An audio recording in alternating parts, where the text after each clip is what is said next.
स्वागत है आप लोगों का एक बार फिर से हमारे YouTube चैनल अवधि स्पीकिंग कोर्स में। तो चलिए आज हम कहावत बताएंगे, पर कहावत को कैसे बोला जाता है ये भी बताएंगे। तो जैसे कि एक कहावत है कि जले पर नमक छिड़कना, तो इसको हमारे यहाँ किस तरह बोलते हैं? हमारे यहाँ इसको कहते हैं ओए जरेब नमक छिड़के आए रहे, कोनो काम थोड़े उनके, जरेब नमक छिड़के आए रहे। दूसरी कहावत है कि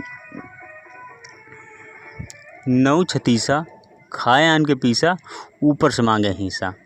तो ये लंबी कहावत, इसको ऐसे ही कहा जाता है जब कोई नौ बिरादरी का बहुत ज़्यादा होशियारी दिखाता है, तब कहते हैं नौ छतीसा खाए आन के पीसा, ऊपर से मांगे हिस्सा।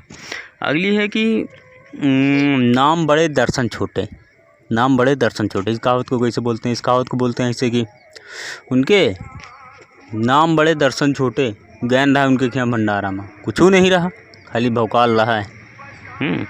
एक कहावत है कि पापी पेट का सवाल है। पापी पेट का सवाल है मतलब कैसे बोलते हैं?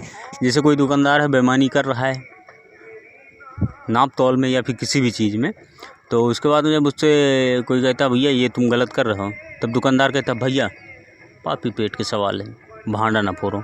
और इस वर्ड का इस्तेमाल एक लोग और करते हैं, जो जादू दिखाने वाले आते हैं, और अगर उनका कभी तुम उनका सिगरेट पकड़ लो कि हाँ जो है तुम ये ट्रिक इस्तेमाल करते हो, तो जादू दिखाने वाले सबसे पहले ये कहेंगे भैया पापी पेट का सवाल है।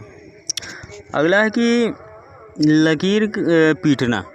लकीर पीटना, लकीर पीटना मतलब कुछ इस तरह से बोलते हैं जैसे कि कहेंगे अब का फ़ायदा वह बात करके, अब फालतू में तुम लकीर पीट रहे हो, अब तुम फालतू में लकीर पीट रहे हो, अब कोनो मतलब नहीं बात के।